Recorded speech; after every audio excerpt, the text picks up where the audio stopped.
Hi friends, ഇന്ന് നമുക്ക് കല്യാണ വീടുകളിലെല്ലാം കിട്ടുന്ന അതേ രുചിയിലുള്ള അൽസ നമുക്ക് വീട്ടിൽ തയ്യാറാക്കിയെടുക്കാം. അപ്പോൾ വീഡിയോ നിങ്ങൾ മുഴുവൻ സ്കിപ്പ് ചെയ്യാതെ തന്നെ കണ്ടിട്ട് ഒന്ന് സപ്പോർട്ട് ചെയ്യണേ. അപ്പോൾ നമുക്ക് വേഗം തന്നെ വീഡിയോയിലേക്ക് പോകാം. ഞാൻ ഇതവിടെ ഒരു ബൗൾ എടുത്ത് വെച്ചിട്ടുണ്ട്. ഇനി നമുക്കിതിലേക്ക് 1.5 കപ്പ് കുത്തിയ ഗോതമ്പ് ചേർത്ത് കൊടുക്കാം. അപ്പോൾ നമുക്ക് അൽസ തയ്യാറാക്കാനായിട്ട് കുത്തിയ ഗോതമ്പ് തന്നെ എടുക്കണം കേട്ടോ.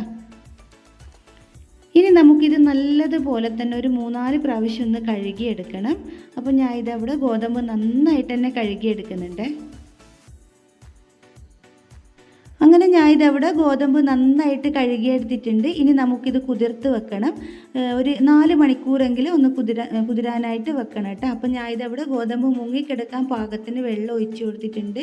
എന്നിട്ട് ഇത് നന്നായിട്ടൊന്ന് മിക്സ് ചെയ്ത് കൊടുത്തതിന് ശേഷം നമുക്കൊരു 4 മണിക്കൂർ ഒന്ന് കുതിരാനായിട്ട് മാറ്റി വെക്കാം. അപ്പോൾ ഞാൻ ഇതിവിടെ മൂടി വെച്ച് കൊടുക്കുന്നുണ്ട്. ഒരു 4 മണിക്കൂറിന് ശേഷം നമുക്ക് തിരിച്ച് വരാം. അങ്ങനെ ഇതാ നമ്മുടെ ഗോതമ്പ് കുതിർക്കാനായിട്ട് വെച്ച് കൊടുത്തിട്ട് ഒരു 4 മണിക്കൂർ കഴിഞ്ഞിട്ടുണ്ട്. നമുക്ക് തുറന്നു നോക്കാം. ഗോതമ്പെല്ലാം നന്നായിട്ട് ഇവിടെ കുതിർന്ന് വന്നിട്ടുണ്ട്. ഇനി നമുക്കിത് വേവിച്ചെടുക്കണം. അപ്പോൾ ഞാൻ ഇതിവിടെ കുക്കറിലാണ് വേവിച്ചെടുക്കുന്നത്. അപ്പോൾ ഈ ഒരു വെള്ളം ഞാൻ മാറ്റി കൊടുത്തിട്ട് ഇതാ ഗോതമ്പ് കുക്കറിലേക്ക് ഇട്ട് കൊടുക്കുന്നുണ്ട്. ഇനി നമുക്കിതിലേക്ക് ഒരു ചെറിയ കഷ്ണം പട്ട ചേർത്ത് കൊടുക്കാം. ഒപ്പം തന്നെ 2 ഏലക്കായ ചേർത്ത് കൊടുക്കാം. അടുത്തതായിട്ട് നമുക്കിതിലേക്ക് ഒരു 2 ഗ്രാമ്പ് കൂടി ചേർത്ത് കൊടുക്കാം. ഇതൊന്നും തന്നെ കൂടി പോകണ്ട കേട്ടോ. ഇതെല്ലാം കറക്റ്റ് അളവ് തന്നെയാണ്. പിന്നെ ഞാൻ ഇതിലേക്ക് ചേർത്ത് കൊടുക്കുന്നത് ഒരല്ലി വെളുത്തുള്ളിയാണ്. വെളുത്തുള്ളി നല്ല വലിപ്പമുള്ളതായതുകൊണ്ടാണ് ഒരല്ലി എടുത്തിട്ടുള്ളത്. നിങ്ങൾ എടുക്കുന്നത് ചെറുതാണെന്നുണ്ടെങ്കിൽ 2-3 എണ്ണം വരെ എടുക്കാം കേട്ടോ. അതിലും കൂടി പോകണ്ട. അങ്ങനെ ഈ ഒരു വെളുത്തുള്ളി ഞാനിത് ചെറുതായിട്ടൊന്ന് കട്ട് ചെയ്തിട്ട് ഇതിലേക്ക് ചേർത്ത് കൊടുത്തിട്ടുണ്ട്. ഇനി നമുക്കിതിലേക്ക് ഒരു ചെറിയ സവാളയുടെ പകുതി നന്നായിട്ട് കനം കുറച്ചിട്ട് ഞാൻ ഇത് അരിഞ്ഞെടുത്തിട്ട് ഇതിലേക്ക് ചേർത്ത് കൊടുക്കുന്നുണ്ട്. ചെറിയ സവാളയാണ്, ചെറിയൊരു സവാളയുടെ പകുതിയാണ് എടുത്തിട്ടുള്ളത്. പിന്നെ ഇതിലേക്ക് ഒരു ചെറിയ കഷ്ണം ചിക്കൻ കൂടി ചേർത്ത് കൊടുക്കാം. ചിക്കൻ എടുക്കുന്ന സമയത്ത് മാംസം മാത്രമുള്ള ഭാഗം എടുക്കരുത്. എല്ലും അതുപോലെ ആ ഒരു നെയ്യെല്ലാം വരുന്ന ഭാഗം മാത്രം ചേർത്ത് കൊടുക്കുക. പിന്നെ ചിക്കൻ്റെ അളവും കൂടി പോകണ്ട കേട്ടോ. ചിക്കൻ്റെ അളവ് കൂടി പോകാന്നുണ്ടെങ്കിൽ നമ്മുടെ അൽസ ഒരു വേറെ തന്നെ ഒരു ടേസ്റ്റ് ആയിരിക്കും. ചിക്കൻ്റെ ടേസ്റ്റ് മാത്രം മുന്നിൽ ഇങ്ങനെ നിൽക്കും. അതുകൊണ്ട് തന്നെ ചിക്കൻ്റെ അളവ് കുറച്ചെടുത്താൽ മതിയേ. ഇനി നമുക്കിതിലേക്ക് ആവശ്യത്തിനുള്ള ഉപ്പ് കൂടി ചേർത്ത് കൊടുക്കാം. പിന്നെ ഇതിലേക്ക് വേവിച്ചെടുക്കാൻ വേണ്ടി ഞാനൊരു 4 കപ്പോളം വെള്ളം ഒഴിച്ച് കൊടുക്കുന്നുണ്ട്. എന്നിട്ടിത് നന്നായിട്ട് കൈവച്ചൊന്ന് നമുക്ക് മിക്സ് ചെയ്തെടുക്കാം.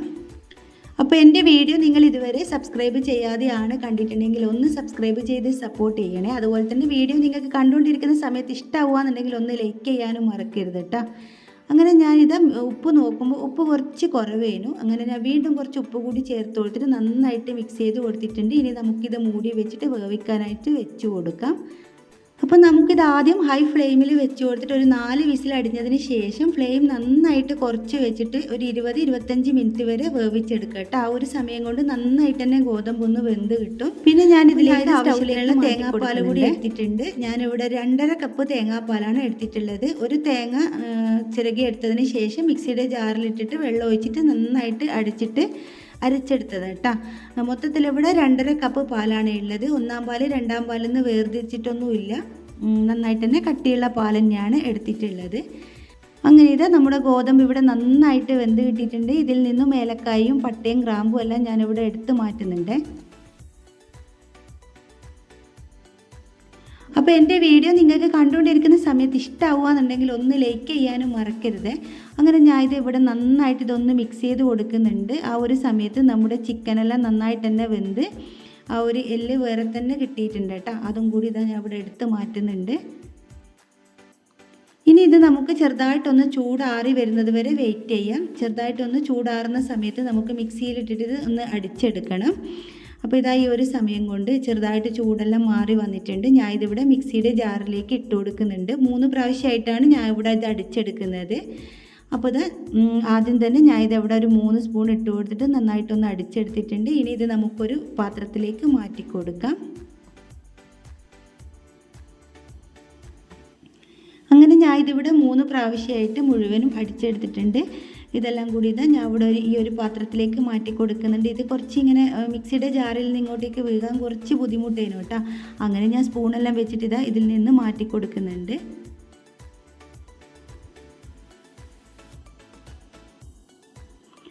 അങ്ങനെ ഇതാ മുഴുവനും ഇതാ ഞാൻ അവിടെ അടിച്ചിട്ട് പാത്രത്തിലേക്ക് മാറ്റിയിട്ടുണ്ട്. ഇനി നമുക്കിത് സ്റ്റൗവിലേക്ക് വെച്ച് ഫ്ലെയിം ഓൺ ചെയ്ത് കൊടുക്കാം. എന്നിട്ട് ഇതിലേക്ക് നമ്മൾ നേരത്തെ എടുത്ത് വെച്ചിട്ടുള്ള തേങ്ങാപ്പാൽ കൂടി നമുക്ക് ചേർത്ത് കൊടുക്കാം. ഒന്നിച്ചിട്ട് ചേർത്ത് കൊടുക്കണ്ട. ആദ്യം ഞാൻ ഇവിടെ 1.5 കപ്പ് ചേർത്ത് കൊടുത്തിട്ട് നന്നായിട്ടൊന്ന് മിക്സ് ചെയ്ത് കൊടുക്കുന്നുണ്ട്. എന്നിട്ടാണ് ബാക്കിയുള്ളത് ചേർത്ത് കൊടുക്കുന്നത്. അപ്പോൾ ഇത് നല്ലതുപോലെ തന്നെ തേങ്ങാപ്പാൽ ചേർത്ത് കൊടുത്തിട്ട് നമുക്ക് മിക്സ് ചെയ്തെടുക്കണം. നന്നായിട്ട് ആ ഒരു ഗോതമ്പും തേങ്ങാപ്പാലും കൂടി ഒന്ന് മിക്സായിട്ട് കിട്ടണം. അങ്ങനെ ഞാൻ ബാക്കിയുള്ള 1 കപ്പ് കൂടി ഇതിലേക്ക് ഒഴിച്ചു കൊടുക്കുന്നുണ്ട്. എന്നിട്ട് വീണ്ടും നന്നായിട്ട് നമുക്കിത് മിക്സ് ചെയ്തെടുക്കാം. ഈ ഒരു തേങ്ങാപ്പാലിൽ കിടന്നിട്ട് നമ്മുടെ ഗോതമ്പ് നന്നായിട്ടൊന്ന് തിളച്ച് വരണം. അപ്പോൾ ഞാനിത് അവിടെ നന്നായിട്ട് തന്നെ മിക്സ് ചെയ്ത് കൊടുക്കുന്നുണ്ട്. നിങ്ങൾക്കിത് കാണുമ്പോൾ മനസ്സിലാവും ചെറുതായിട്ട് തിളച്ച് വരാൻ തുടങ്ങിയിട്ടുണ്ട്. ഈ ഒരു സമയത്ത് നമുക്കിതിലേക്ക് നെയ്യ് ചേർത്ത് കൊടുക്കാം. നിർബന്ധമില്ല, നിങ്ങൾക്ക് വേണമെന്നുണ്ടെങ്കിൽ ചേർത്ത് കൊടുത്താൽ മതി. പക്ഷേ നെയ്യ് ചേർത്ത് കൊടുക്കുന്ന സമയത്ത് ഒരു പ്രത്യേക ടേസ്റ്റ് ആയിട്ടാ. അപ്പോൾ ഇതാ ഈ ഒരു സമയത്ത് ഞാൻ ഇതിലേക്ക് നെയ്യ് ചേർത്ത് കൊടുക്കുകയാണ്. ഞാനിവിടെ 1 ടേബിൾ സ്പൂൺ നെയ്യാണ് ചേർത്ത് കൊടുക്കുന്നത്. ഞാൻ എടുത്തിട്ടുള്ളത് ടീസ്പൂണാണ്. അതുകൊണ്ട് തന്നെ 3 പ്രാവശ്യമായിട്ട് ചേർത്ത് കൊടുക്കുന്നുണ്ട്. അങ്ങനെ നെയ്യും കൂടി ചേർത്ത് കൊടുത്തിട്ട് നല്ലതുപോലെ തന്നെ നമുക്കിത് വീണ്ടും മിക്സ് ചെയ്തെടുക്കാം. നന്നായിട്ടൊന്ന് മിക്സ് ചെയ്തെടുക്കണം കേട്ടോ. നന്നായിട്ട് തന്നെ ഇതൊന്ന് ഈ ഒരു തേങ്ങാപ്പാൽ കിടന്നിട്ട് തിളച്ച് വരികയും ചെയ്യണം. അങ്ങനെ ഇതാ ഗോതമ്പ് ഇവിടെ തേങ്ങാപ്പാൽ കിടന്നിട്ട് നന്നായിട്ട് തിളച്ച് വന്നിട്ടുണ്ട്. ഈ ഒരു സമയത്ത് നമുക്കിതിൻ്റെ ഫ്ലെയിം ഓഫ് ചെയ്യാം. അങ്ങനെ ഇതാ നമ്മുടെ ഗോതമ്പ് ചെറുതായിട്ട് തണുത്ത് വന്നതിന് ശേഷം ഞാൻ ഇതവിടെ ഒരു ബൗളിലേക്ക് മാറ്റിയിട്ടുണ്ട്. ഇനി നമുക്കിതിലേക്ക് ഒരു കാര്യം കൂടി ചെയ്യാനുണ്ട്. അപ്പം ഞാൻ ഇതവിടെ ഒരു പാത്രം സ്റ്റൗവിലേക്ക് വെച്ച് ചൂടായി വരുന്ന സമയത്ത് ഒരു 3-4 ടീസ്പൂൺ നെയ്യ് ചേർത്ത് കൊടുക്കുന്നുണ്ട്. നെയ്യ് നിങ്ങളുടെ താല്പര്യത്തിനനുസരിച്ച് നിങ്ങൾക്ക് കൂട്ടിയും കുറച്ചൊക്കെ എടുക്കാം. എങ്കിലും നെയ്യ് കൂടുതലുണ്ടെങ്കിൽ നല്ല ടേസ്റ്റ് ആയിരിക്കും.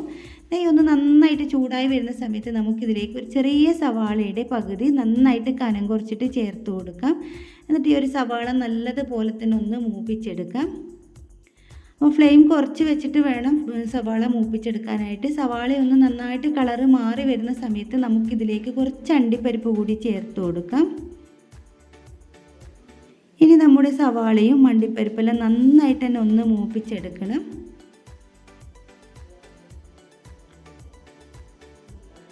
അങ്ങനെ ഇത് സവാളയും അണ്ടിപ്പരിപ്പെല്ലാം കൂടി ഇവിടെ നന്നായിട്ട് ഞാൻ മൂപ്പിച്ചെടുത്തിട്ടുണ്ട്. ഇതാ ഈ ഒരു സമയത്ത് ഞാനിതാ ഇതിൻ്റെ ഫ്ലെയിം ഇതവിടെ ഓഫ് ചെയ്ത് കൊടുത്തു.